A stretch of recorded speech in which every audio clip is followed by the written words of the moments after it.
Bonjour. Aujourd'hui, nous sommes dans l'Évangile de Marc, chapitre 9, et nous allons apprendre ensemble les 5 leçons de la transfiguration.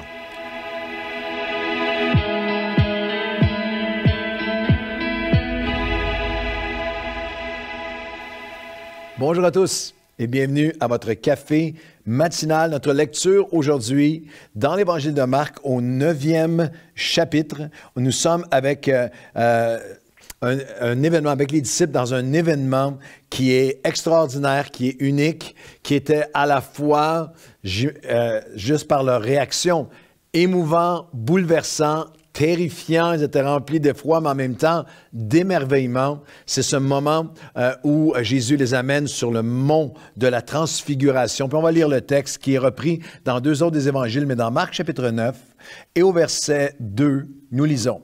6 jours après, Jésus prit avec lui Pierre, Jacques et Jean, et il les conduisit seuls à l'écart sur une haute montagne. Il fut transfiguré devant lui. Ses vêtements devinrent resplendissants et d'une telle blancheur qu'il n'est pas de foulon sur la terre qui puisse blanchir ainsi. Dans l'Évangile de Matthieu qui relate le même événement, il dit « Il fut transfiguré devant eux, son visage resplendit comme le soleil, ses vêtements devinrent blancs comme la lumière. » C'était quelque chose d'éblouissant, de magnifique. Il y avait une nuée, Matthieu dit, lumineuse qui les couvrait, la voix qui se fait entendre du ciel. Et on retourne à Marc chapitre 9, et au verset 4, Élie et Moïse, patriarches, héros de l'Ancien Testament, qui sont présents, leur apparurent, s'entretenant avec Jésus. C'est un symbolisant que Jésus était avant toute chose, était là avant eux, était avant même l'Ancien Testament. Il est alpha et oméga, le commencement et la fin, la parole qui était là avant toute chose. Et Pierre, prenant la parole, dit à Jésus, et Pierre prend toujours la parole, il dit, « Maître, il est bon que nous soyons ici. Dressons 3 tentes, une pour toi, une pour Moïse et une pour Élie. » Vous pourriez dire avec moi à Pierre, c'est du n'importe quoi. Et on sait, et Pierre, le texte nous dit, Marc nous parle de son ami Pierre, il dit, il a dit ça parce que, verset 6, il ne savait pas quoi dire. Il ne savait que dire, et nous n'aurions pas su non plus. L'effroi les ayant saisis. Alors une nuée vint les couvrir, et de la nuée sortit la voix audible du Père. « Celui-ci est mon Fils bien-aimé, écoutez-le. » Aussitôt les disciples regardèrent tout autour et ne virent que Jésus seul avec eux. Wow! Avez-vous déjà vécu quelque chose avec Dieu que vous aviez le désir de partager avec tous? Une expérience avec Dieu, une parole qui vous a touché, un élément de j'ai vécu quelque chose avec Dieu, un don spirituel, une parole prophétique, une lecture biblique, un temps de jeûne et prière, quelque chose que Dieu a déposé, vous avez vécu avec Dieu, que vous aviez. Les disciples avaient tellement le désir brûlant de raconter avec tous. Les 3 disciples avaient toute une histoire à raconter. Pensez un instant, difficile à battre. Moïse, Élie, la montagne, la nuée, le soleil resplendissant, la lumière, la voix audible du Père. Ils ne pouvaient pas, ils avaient tellement hâte de descendre de la montagne et d'aller le raconter à quelqu'un. Mais, comme ils descendaient de la montagne, Jésus leur donne les 5 leçons de la transfiguration qui sont hyper pertinentes, importantes pour nous encore aujourd'hui. La première, il faut apprendre à ne pas tout dire tout de suite lorsque nous vivons quelque chose avec Dieu. Descendre de la montagne et tout de suite après, au verset 9, comme ils descendaient de la montagne, Jésus leur recommanda de ne dire à personne ce qu'ils avaient vu, jusqu'à ce que le Fils de l'homme fût ressuscité des morts. Parce que vous avez vécu quelque chose de fort avec Dieu, reçu une parole de la part de Dieu, une promesse de la part de Dieu, une vision de la part de Dieu, ne veut absolument pas dire que vous devez commencer à la publier sur Facebook, sur TikTok, sur Instagram ou sur faire une vidéo sur YouTube ou le dire à tous vos amis ou à tous les prédicateurs qui m'écoutent ou le prêcher la semaine d'après. Il faut apprendre, Jésus, la première leçon de la transfiguration, il faut apprendre quand parler, à quel moment et comment et à qui je vais parler de ce que j'ai reçu, de ce que j'ai vécu. Nous avons tous été coupables de partager trop rapidement quelque chose que nous avons reçu de la part de Dieu, que nous avons vécu ou que nous avons reçu de la part de Dieu. Marie, lorsque l'ange lui apparaît et lui dévoile le plan de la naissance de Jésus et de tout ce qui était pour être accompli, la Bible nous dit qu'elle repassait ces choses dans son cœur. La Bible nous parle de Jésus lui-même dans l'Évangile de Marc, qui dira, il partageait avec ses disciples selon qu'ils étaient capables de l'entendre.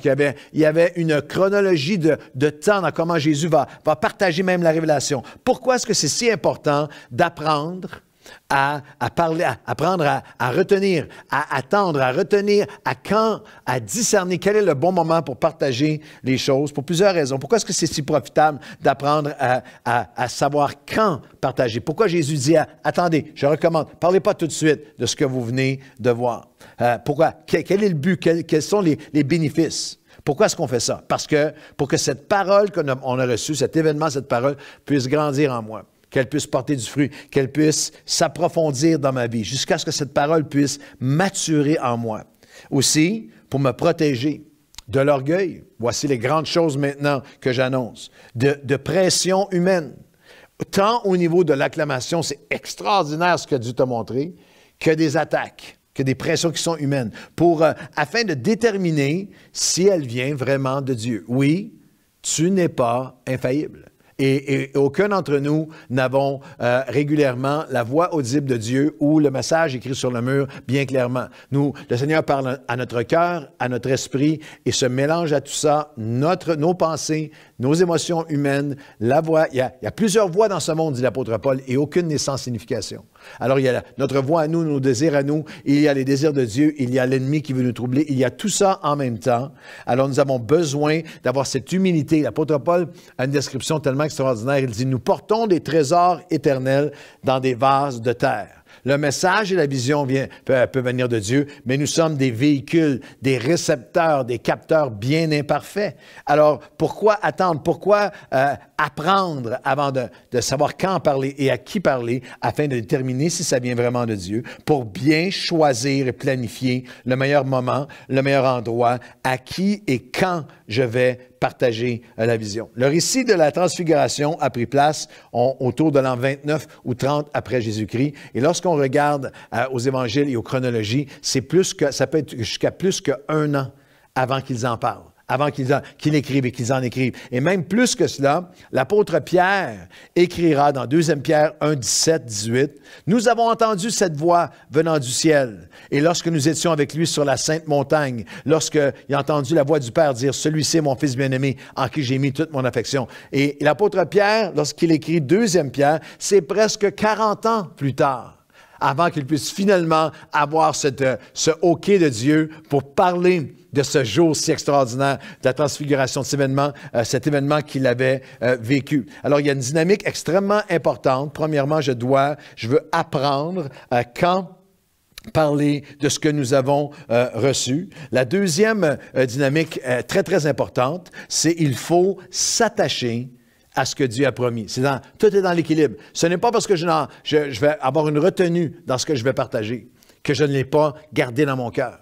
J'aimerais vous dire que dans certaines des promesses et visions que le Seigneur m'a données, même comme pasteur pour Nouvelle Vie, il y a des choses que j'ai été 5 ans, 10 ans, 15 ans, 20 ans. Il y a des choses que je ressens en direction de Dieu, de partager avec l'Église que Dieu m'avait mis sur mon cœur, en vision, en cœur, dans sa parole, il y a 20, 25 ans, et même dans les débuts de Nouvelle Vie, 2 et presque 3 décennies, avant d'avoir le relâchement, avant d'avoir le OK, la lumière verte, le feu vert de Dieu pour le partager. Il faut apprendre avant, c'est la première leçon. La deuxième, c'est qu'il faut s'attacher à ce que Dieu a promis. Alors, il leur recommanda de ne le dire à personne jusqu'à ce que le Fils de l'homme fut ressuscité des morts. Le verset 10 de Marc 9, ils ont retenu cette parole. Ils se sont attachés à cette parole. C'est tellement important. Ne pas ouvrir la bouche à propos d'une promesse parce qu'on a une retenue de la part de Dieu ne veut surtout pas dire d'oublier la bénédiction. Ouvrir la bouche, peut-être que je suis dirigé de Dieu à ne pas ouvrir la bouche, mais jamais à oublier la bénédiction. J'ai besoin de m'accrocher, de m'attacher à la promesse que le Seigneur m'a donnée. Jérémie dira dans Lamentation, chapitre 3, versets 19 à 26, « Voici ce que je veux repasser dans mon cœur. Voici ce qui me donnera de l'espérance, c'est que les bontés de l'Éternel ne sont pas épuisées. Elles se renouvellent chaque matin. Il est bon d'attendre en silence le secours de l'Éternel. » Alors attention, la première leçon, il faut apprendre. Quand parler des choses que Dieu a mises sur notre cœur. Il faut s'attacher à ce que Dieu a promis. La troisième promesse, il faut approfondir ce que nous croyons avoir vécu ou reçu de la part de Dieu et chercher l'apport, chercher l'aide, l'apport de d'autres, la sagesse de d'autres. Ils ont retenu la parole et ils discutaient, ils se demandaient, verset 10, ils s'interrogeaient entre eux sur ce que cette résurrection des morts signifiait. Il y a une sagesse qui est trouvée aussi dans le partage avec d'autres, dans l'étude, dans le partage. C'est quelque chose d'assez déroutant pour moi de voir depuis si longtemps, dans toutes mes années de pastorat, des gens qui ne cherchent jamais sagesse, ne cherchent jamais à approfondir avec d'autres ce qu'ils ont. Courent toujours avec seulement ce qu'ils ont reçu, sans jamais demander conseil à des hommes ou des femmes de sagesse, des hommes et des femmes d'expérience, de maturité et de foi. Dans leur vie spirituelle, dans leur vie personnelle, dans leur vie familiale, dans leurs études, dans les dimensions financières de la vie ou dans les dimensions spirituelles ou même ministérielles. C'est assez hallucinant pour moi de voir des pasteurs faire des années et des années et des années sans jamais s'arrêter pour demander à un homme de Dieu qui porte un fruit, à une femme de Dieu, d'aller chercher. Ils demandèrent, ils ont approfondi ce qu'ils avaient reçu de Dieu les uns avec les autres. J'aimerais vous dire que c'est un mode, si vous me côtoyez, c'est un mode de vie dans toutes mes années de ministère. Je passe, malgré le fruit, le Seigneur nous a donné un certain fruit, mais je passe ma vie à chercher sagesse de d'autres, conseil de d'autres, d'autres qui ont un beau fruit dans leur vie, une sagesse dans un domaine différent. Il y a cette leçon d'il faut apprendre quand et comment parler de ce qu'on a reçu. Il faut s'attacher à ce que Dieu a promis. Il faut approfondir en demandant de l'aide, l'apport des autres. Quatrièmement, la quatrième leçon, il faut s'approcher de Dieu et de Dieu seul. Et les disciples lui firent cette demande. Ils en ont discuté entre eux. Et ce n'est pas contradictoire, c'est complémentaire. Il y a une mesure que tu peux seulement, concernant ce que tu as vécu, concernant l'expérience, la vision que tu as reçue, la direction que tu vas recevoir. Il y a une mesure qu'elle doit être continuellement remise devant Dieu, demandée à lui. Il y a une mesure de paix. Il y a une mesure de « je me suis confié en Dieu, je me tais et je marche dans ce qu'il m'a donné ». Le psaume 4, « Sachez que l'Éternel s'est choisi un homme pieux. L'Éternel entend quand je crie à lui. Je vais à lui. Ils allèrent vers lui. Ils en parlent entre eux, mais ils allèrent vers lui. Tremblez, mais ne péchez point. Parlez en vos cœurs. » Encore une fois, très, très direct, le psaume 4. « Parlez en vos cœurs sur votre couche. Parle à Dieu de ta situation, de ta vision, de ce que tu crois qu'il t'a montré. Puis, taisez-vous, c'est là. » Pause. Et parfois, la pause est longue. J'en ai parlé, j'ai cherché sagesse, mais il y a une mesure de direction, il y a une mesure de paix, il y a une mesure d'apaisement qui vient seulement de Dieu. Offrez des sacrifices de justice et confiez-vous à l'Éternel. Je m'endors en paix, car toi seul, l'Éternel, le psaume 4.9, tu me donnes la sécurité dans ma demeure. Là, sur le mont de la transfiguration, expérience, vision, direction extraordinaire, événement extraordinaire avec Dieu, et les 5 leçons. Il faut apprendre à quel moment le partager, parfois attendre. Il faut s'attacher à ce que Dieu a promis. Il faut approfondir avec d'autres, avec la sagesse de d'autres et leur apport, ce que nous croyons que Dieu nous a donné. Il faut s'approcher de Dieu, lui demander à lui sa direction, sa confirmation. Et la dernière parole, le dernier, il faut que la 5e leçon de la transfiguration, il faut aimer la montagne, oui, mais ne jamais arrêter de dire « amenez-le à moi ».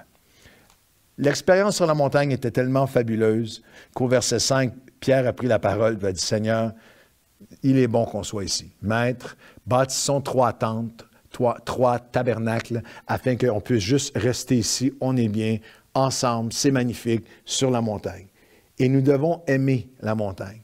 Aimer la présence de Dieu, aimer la louange, l'adoration, aimer ces moments puissants avec Dieu, mais jamais jamais oublié. Nous avons aimé la montagne, mais ne jamais arrêté de dire « amenez-les à moi ».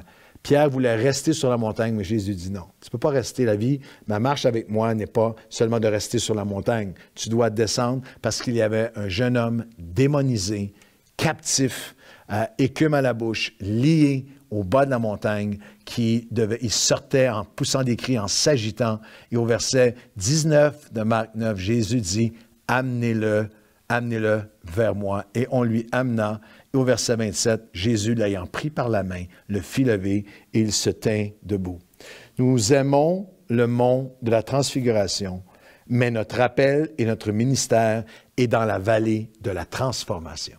Nous aimons le mont de la transfiguration, mais notre appel, notre ministère n'est jamais de seulement rester là entre nous, mais de continuellement descendre, fortifié par la présence de Dieu et dire à chacun qui a besoin, amenez-les à moi, amenez les blessés, amenez les meurtris, amenez les captifs à nous, avec l'onction, la présence de Dieu que nous avons reçue, amenez-les à moi, nous allons les prendre par la main afin qu'ils se tiennent debout à nouveau. Je vous souhaite une bonne journée. N'oubliez pas, il faut apprendre quand et comment partager la vision.